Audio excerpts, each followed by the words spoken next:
very special. What is up, ladies and gentlemen? Welcome to this very special Hangout video thing, whatever you want to do. I'm doing this via Google Hangouts right now because it's the easiest thing to do. It saves me a lot of time. And yeah, I'm going to give you my thoughts and opinions and views and highlights and reviews of what I thought of Night of Champions, because as I've just done this, I've just finished watching it. So if you bear with me, just finished watching it on my other laptop here while I was getting ready to do this video. And now I'm just going to shut down that other laptop right there. That is the end of that laptop for the evening. Yeah, pretty good pay-per-view, I thought. Shocking moments. And the right thing happened. I'll get to that in a second. Some highlights for you. Particular highlights was the last two matches. I did not agree with the match that took place, quite frankly. The way they booked the US title and the WWE World Championship back-to-back, really. I didn't agree with that. However, Seth Rollins put on a good show, and he did very well in both the matches, I thought.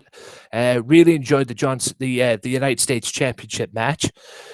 Another great match between the two. Very reminiscent of Raw in a way, and with the suplex off the top rope into the Falcon Arrow, very reminiscent of Raw, I thought at times, but a great match nonetheless.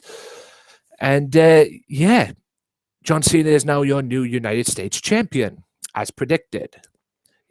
Anything to bring legitimacy back to the United States Championship. And if there's anyone who can do it, it's John Cena. And yeah, and then Cena AAs him as he was trying to get out of the world title match. Cena AAs him on the floor, throws him back in the ring, and Sting comes out for the world title match. They did it back-to-back, kind of like what happened at Vengeance at one time with Chris Jericho and the Undisputed Championship. They had the matches, they did it all back-to-back, and we all know what happened then. And then Sting came out, and yeah, it was a really good match. Not as good as the US title match, I thought, but it was a good match, good way to end. There was two spots in the match where Sting got pushed through the announce table and then powerbombed into the turnbuckle from Seth Rollins, and that kind of done him in for me. That kind of done him in from what it was, because they got the ring doctor in and everything. And then Sting tries to put him in the Scorpion Deathlock on Raw on two occasions. First time he got it in, Seth got out. The second time, Seth countered and won the match and retained the World Heavyweight title, which was shocking in itself. I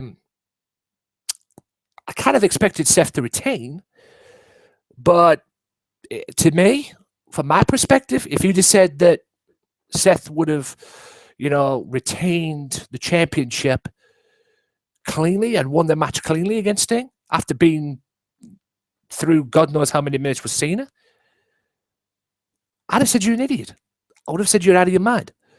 But Sting lost cleanly. Seth beat him, and credit to him.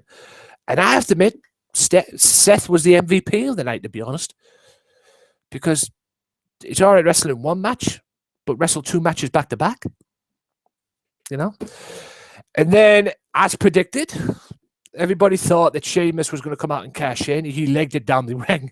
He just legged it down the ring, looking to cash in. And as he was about to cash in, fire went. Kane's back. And now you're probably thinking to yourself, Kane's back. Now, oh God, it's Corporate Kane. No. Corporate Kane is dead. The big red monster's back. Yes. That's what I wanted from Kane. That's what everybody wanted from Kane. I don't want this corporate brown noser, for Pete's sake. The monster returns. And he's going to get Seth. That's right. He's looking for Seth. Seth Rollins. And because Seth Rollins done his ankle in the last time he was around. Now Seth's brought the monster out of Kane. No more corporate Kane. No more director of operations or whatever the heck that was. He's back. The real Kane is back. And I'm glad with it. And he choke slams Rollins and tombstones him. And even Sheamus was trying to get into it. It's, encouraging him to choke slam Seth. And then he takes a choke slam himself. Kane is back, and Kane ain't fooling around. The other matches in there were New Day, Dudley's winning New Day by DQ. Xavier Woods getting involved, for God's sakes. Just prolong the inevitable, really. Because we all know Dudleys are going to be the 10-time tag team champions. But yes, unfortunately, New Day are still tag team champions. But Dudley's won by DQ. But we have to listen to that trombone a little bit more. Dolph's match with Rusev was good. It was better than the SummerSlam match, I thought. 10 times better than the SummerSlam match. With a very weird ending. Summer Rae tries to get involved. It backfires. Referee goes to throw her out. And then she takes her shoe off, throws it down the aisle, takes the other shoe off, goes to throw it at the referee for throwing her out. But referee ducks, hits Rusev. Ziggler hits the zigzag and gets the win. Where's that going? I don't know. I think at that Night of Champions, that was meant to be the mixed tag match. But Lana's injured with a broken wrist, so let's put the inevitable on that one. So where's this going to go? I don't know, but credit where credit is due. They didn't get a double count out this time. And the match was better, in my opinion, better than SummerSlam, in my view. And Night of Champions kicked off with Ryback and Kevin Owens. A Kevin Owens-dominated match, in my opinion. And Kevin Owens became the new Intercontinental Champion. And in my opinion, I think it's the right move. They obviously wanted to bring legitimacy back with it. And if there's anyone who could do that, in my opinion, I hate to say it, I'm not knocking on Ryback on this, but I don't think Ryback is the guy. Kevin Owens is. If it ain't Daniel Bryan, Kevin Owens. Maybe we can get a Daniel Bryan-Kevin Owens feud if Daniel Bryan's back in time. Doubt it, but hey. But yeah, Kevin Owens is the new Intercontinental Champion, and that was the right call. The right call, in my opinion. And then I'll get to the big announcement. There was a big announcement on the pay-per-view as well. I'll get to that in a second. I'll go shut down here. 6-man tag match. Everybody was saying it was The Rock. There was a poll on this website. Everybody said it was going to be The Rock. Everybody wanted, there was talk about Eric Rowan and this, that, and the other. Any of you people out there watching this right now, did any of you pick Y2J Chris Jericho? I never saw that coming. Never saw that coming. One bit. And that's what I've said to you on previous videos. I didn't get this. I didn't think, who it could be. I mean, they penciled this in for Sting at one point for SummerSlam, but that didn't go down. Never expected Y2J. So, like I say, people always saying, oh, why did you spoil it with The Rock and everything? I didn't spoil it at the end of the day, did I? It was a rumor. And like I say, you throw one curveball, WWE just goes boom and throws it out the window and comes in with a surprise. Never expected Y2J to come in. But credit to him, he put on a good show and kind of made a mistake. It was a great 6-man tag. Very good. Strowman just dominates the matches always. That big motherfucker. Oh my God, is he big. I can't think anybody who can stop him. And Y2J proving that he still got it. Not that he ever lost it anyway. But, I mean, the mistake at the end is Roman Reigns spears Strowman. Yes, you heard me correct. They all gang up on Strowman. Roman Reigns spears him. He has it beat, and then Jericho tags him in. And then they lose the match because Strowman chokes out Jericho with that move he's been using. And then Jericho, Roman Reigns and Ambrose say thank you to Jericho for coming down and, agreeing to take the match and that and for his work and what he did. And then, like one of them moves where you just, awkward move where you hate it. Chris Jericho just budges Ambrose and just walks away. Where's Jericho going? Where the WWE going with that? Is what I want to know. Because as we all know, it's WWE thingy. So that's took an interesting turn. I mean, is he back for one match?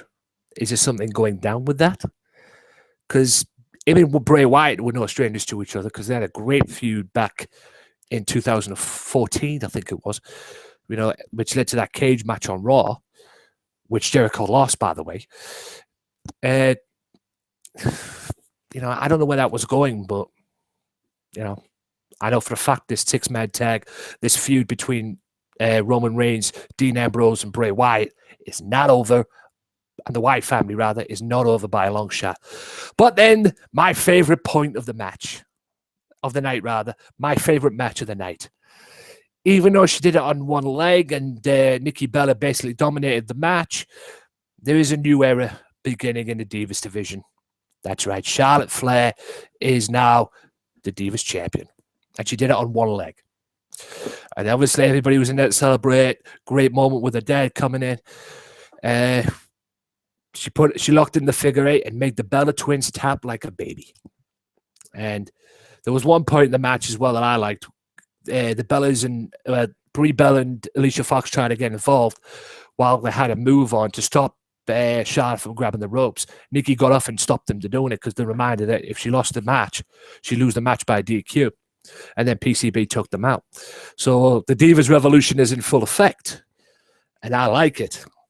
So now we've got a Divas champion we can all be proud of because, like I've said many, many times, guys, Charlotte Flair is the future of the Divas division, bar none. Okay? Bar none. The future of the Divas division. She is the here and now. She did what she did on NXT, and I believe she can carry that Divas title to the promised land now. Okay? How that would happen, time will tell, remains to be seen. But I've always said she was the future of the Divas division, and the future is now.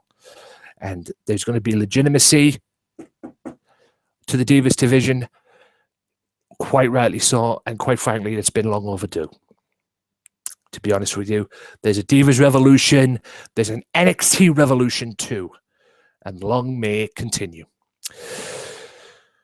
Also, as well, before I get to just check on my notes here that I made as well. And yeah, it just led to the Seth as well. Brock Lesnar's got a tour in October. Yep. Brock Lesnar's got a tour. It's called the Go to Hell Tour. It starts October 3rd, I think it is, or 7th, in Madison Square Garden against the Big Show. Now, no one told me of that. Okay, because that was meant to be Bo Dallas, I believe. I guess Bo Dallas chickened out on that one. And then it goes October 19th with the Stone Cold podcast. That should be a hoot. Stone Cold Steve Austin and Brock Lesnar. And I think Sting's supposed to be on that podcast soon as well, which is going to be very interesting. Check out my podcast on that one. I'll be talking about that on my podcast. The Wrestling Matters channel is where you can hear the podcast as well, the Wrestling Matters podcast. So if you're new, subscribe, like, do all that good stuff as well. Support this channel and support my podcast too. It'll be greatly appreciated. And if you're on Facebook, check out facebook.com/WN podcast as well. Plug. But that wasn't the story. Because everybody thought after their match at SummerSlam, it was going to be, we're going to drag it out all the way to WrestleMania. Nah. October 25th, Hell in the Cell. We don't have to wait till WrestleMania. Brock Lesnar, Undertaker, Hell in the Cell. Yes! The last time these two, I remember these two had an epic match in No Mercy before for the WWE title, back when Undertaker was doing the biker gimmick. This is unbelievable, and it's going to be good. And, it's on, guys. October 25th, Undertaker, Brock Lesnar. Can't wait. But with that being said, ladies and gentlemen, that is the end of this video. I will give WWE Night of Champions, in my opinion, a good solid 3 out of 5. There were certain points that could be better, certain bookings, again, of how the matches should be set up. I didn't agree with the back-to-back match with the US Championship and then the WWE World title. They could have done that like Ring of Honor, put the US title on match first and then put the WWE title last, but they didn't. And all in all, it was a good solid 3 out of 5. And out of Sunday Segway matters, if you're talking Sunday Segway terms, of course, shout out to my boy Skinny Killer as well. I believe I would say it's a good 7, a solid 7. I enjoyed it. It wasn't the best pay-per-view I've seen, but there was some good stuff on it, and there was some good matches. My favorite part being the Divas Revolution, Charlotte Flair winning and beating Nikki Bella, like I said she would. And hopefully now, like I say, there's going to be legitimacy back to that Divas division, that women's division, whatever you want to call it, because it's long overdue. And with that being said, guys, hope you've enjoyed this video as well. This was just a quick live stream, guys. Saves me a lot of time, you know, recording it and everything to get it up. I've got it up here on this. I can just get it up on YouTube, and you guys can enjoy and do what you want with it. And like I said, like, subscribe, show your support. If you guys, whatever you guys got to say as well, leave in the comments below on YouTube. And until next time, guys, my name is Anthony Walker. I'm off to bed. Peace.